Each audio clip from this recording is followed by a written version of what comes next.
আজ আমরা এমন একটা গল্প নিয়ে কথা বলবো যেটা ১০০ বছরেরও বেশি আগে লেখা, কিন্তু শুনলে মনে হবে এ তো আজকের কথা। শরৎচন্দ্র চট্টোপাধ্যায়ের বামুনের মেয়ে কিন্তু শুধু একটা গল্প নয়, এটা আসলে একটা সমাজের আয়না, যেখানে একদিকে আছে পুরনো রীতিনীতি আর অন্যদিকে নতুন ভাবনাচিন্তা, একেবারে মুখোমুখি টক্কর। চলুন এই জগতের ভেতরে ঢুকে দেখি কিভাবে খুব সাধারণ একটা ঘটনা একটা গোটা পরিবারকে নাড়িয়ে দিয়েছিল। গল্পটা শুরুই হচ্ছে বলতে পারেন একটা বিস্ফোরণ দিয়ে। রাসমণির মুখের এই কথাগুলো শুনুন, এগুলো তো শুধু অভিযোগ না, মনে হচ্ছে যেন একটা আগ্নেয়গিরি ফেটে পড়া ঠিক আগের মুহূর্ত। কিন্তু কেন? একটা সামান্য দড়ি, তা নিয়ে এত রাগ, এত ঘৃণা? কোথা থেকে আসছে এই তীব্রতা? আর এই প্রশ্নটাই কিন্তু আমাদের আজকের আলোচনার একেবারে কেন্দ্রে। একবার ভাবুন তো, একটা দড়ি, সামান্য একটা দড়ি, সেটার কি সত্যিই এত ক্ষমতা থাকতে পারে যে একটা পরিবারকে ভেঙে দেবে? চলুন এই রহস্যের গভীরে গিয়ে উত্তরটা খোঁজার চেষ্টা করা যাক। তো সবার আগে চলুন ঘটনাস্থলে ফিরে যাই। কারা ছিল সেখানে? ঠিক কী নিয়ে এই তুলকালাম কাণ্ডটা শুরু হলো? আসুন সেই ছোট্ট স্ফুলিঙ্গটাকে একটু কাছ থেকে দেখা যাক। তো ব্যাপারটা কি দাঁড়াচ্ছে? একদিকে রয়েছেন রাসমণি, যিনি সমাজের ওই কঠোর নিয়মকানুনের যেন এক জীবন্ত প্রতিমূর্তি।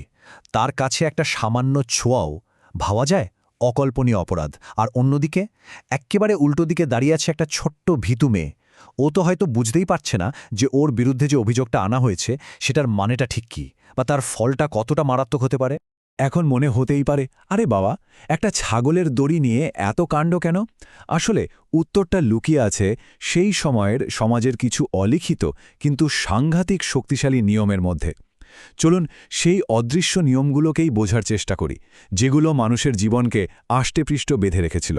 দেখুন, এই ছোঁয়া বা স্পর্শ দূষণ, এটা শুধু একটা বিশ্বাস ছিল না, এটা ছিল একটা সামাজিক অস্ত্র। এর মাধ্যমে একটা গোটা সম্প্রদায়কে দমিয়ে রাখা হতো, নিয়ন্ত্রণ করা হতো। তাই রাসমণির ভয়টা কিন্তু শুধু তার একার ভয় না, এটা তার পুরো শ্রেণীর অস্তিত্ব টিকিয়ে রাখার ভয়। ভাবা যায় ব্যাপারটা, কিভাবে একটা ছোট্ট ঢেউ একেবারে সুনামির আকার নিচ্ছে। মেয়েটা নাকি দড়ি ছুঁয়েছে, দড়ি থেকে ছাগল অপবিত্র হয়েছে, আর সেই ছাগল থেকে দূষণ ছড়িয়ে পড়ার ভয়ে কাটা হয়ে আছে পুরো পরিবারটা। একবার কল্পনা করুন তো, এই অদৃশ্য ভয়ের শিকলটা ঠিক কতটা শক্ত ছিল। আচ্ছা, গল্পের এই পর্যায়ে এসে আমরা আরও একটা নতুন জটিলতার মুখোমুখি হই। জাতপাতের ওই কঠিন নিয়মের সঙ্গে যখন লিঙ্গ বৈষম্যের খাঁচাটা জুড়ে যায়, তখন পরিস্থিতি যে কতটা ভয়ঙ্কর হতে পারে সেটাই এবার আমরা দেখব। এই স্লাইডটা কিন্তু গল্পের সবচেয়ে বড় দ্বন্দ্বটাকে তুলে ধরেছে। একদিকে আছে পুরনো প্রজন্ম, যারা ঐতিহ্যকে প্রাণপণে আঁকড়ে ধরে বাঁচতে চায়, আর অন্যদিকে আছে সন্ধ্যা, যে শুধু শিক্ষিত নয়, সে নতুন যুগের এক প্রতীক, যে প্রশ্ন করতে ডরায় না আর অন্যায়ের সামনে রুখে দাঁড়ায়। রাসমণির এই কথাগুলো খেয়াল করুন। এখানে শিক্ষাকে কিন্তু আলু হিসেবে দেখা হচ্ছে না, দেখা হচ্ছে বিদ্রোহের আগুন হিসেবে। যে শিক্ষা মানুষকে প্রশ্ন করতে শেখায়, যুক্তিবাদী করে, সেই শিক্ষায় সমাজের ওই পুরনো অনর কাঠামোর জন্য সবচেয়ে বড় বিপদ হয়ে দাঁড়ায়। গল্পে অরুণ চরিত্রটা শুধু একটা মানুষ নয়, সে যেন বাইরের পৃথিবীর এক ঝলক হাওয়া। তার আশাটা ওই শান্ত বদ্ধ গ্রামে একটা নতুন ঝড়ের পূর্বাভাস নিয়ে আসে। তো আধুনিকতা যখন এসে দরজায় কড়া নাড়ে, তখন ভেতর থেকে কী রকম প্রতিক্রিয়া আসে?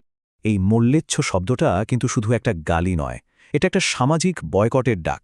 ভাবুন তো, সমুদ্র পেরিয়ে জ্ঞান অর্জন করে আসাটা এখানে কোনো গর্বের বিষয় না, বরং সেটা নিজের জাত, নিজের পরিচয়, নিজের পবিত্রতা হারানোর সামিল। কি অদ্ভুত একটা বৈপরীত্য, তাই না? সন্ধ্যার মায়ের এই কথাগুলো কিন্তু শুধু অরুণকে বলা নয়, এ যেন পুরো আধুনিকতাকেই ঘরের বাইরে দাঁড় করিয়ে দেওয়া। এখানে দরজাটা বন্ধ করার মানে হল নতুন ভাবনা, নতুন চিন্তাধারার প্রতি এক গভীর ভয়, যা সেই সমাজকে ভেতর থেকে একেবারে আঁকড়ে ধরে রেখেছিল। এবার আসা যাক গল্পের সবচেয়ে জটিল আর শক্তিশালী চরিত্র গোলক চাটুর্যের কথায়। তিনি কি ঐতিহ্যের রক্ষক নাকি পরিবর্তনের শিকার? আসলে তার চরিত্রের মধ্যেই লুকিয়ে আছে গোটা সমাজের দ্বিধাটা। গোলক চাটুর্যের এই কথাগুলো শুনুন একবার। তার ক্ষমতা কিন্তু কোনো আইন বা সংবিধান থেকে আসছে না, আসছে সমাজকে নিয়ন্ত্রণ করার এক অলিখিত অধিকার থেকে। তিনি নিজেই যেন একটা চলন্ত আইন, যার এক কথায় জাতের উত্থান পতন ঘটে যায়। গোলকের চরিত্রের আসল ছবিটা এখানেই পরিষ্কার হয়ে যায়। তিনি একদিকে যেমন ঐতিহ্যের ধারক, তেমনি অন্যদিকে আধুনিকতার পূজারী।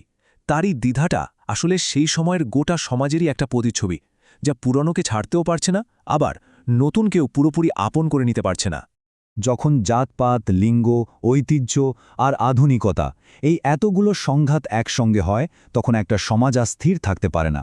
আমরা গল্পের শেষে এসে এটাই দেখি যে এই সমাজটা শুধু বদলের মুখে দাঁড়িয়ে নেই, এটা আসলে ভাঙনের মুখে দাঁড়িয়ে আছে। শরৎচন্দ্র এখানে কোনো সহজ সমাধান দেননি, আর এটাই বোধহয় এই গল্পের সবচেয়ে বড় শক্তি। তিনি আমাদের সামনে একটা আয়না ধরেছেন, যেখানে একটা সমাজ তার নিজের অস্তিত্বের সংকটের সঙ্গে লড়াই করছে, আর এই লড়াইয়ের কোনো সহজ উত্তর হয় না। গল্পের এত সব জটিলতার মধ্যে এই একটা বাক্য যেন ধ্রুবতারার মতো জ্বলজ্বল করে। এটা আমাদের মনে করিয়ে দেয় যে সব নিয়ম, সব ঐতিহ্য, সব প্রথার উপরে হল মানবতা। যখন কোনো সমাজ মানুষকে সম্মান দিতে ভুলে যায়, তখন সেই সমাজের পতন ঠেকানো যায় না।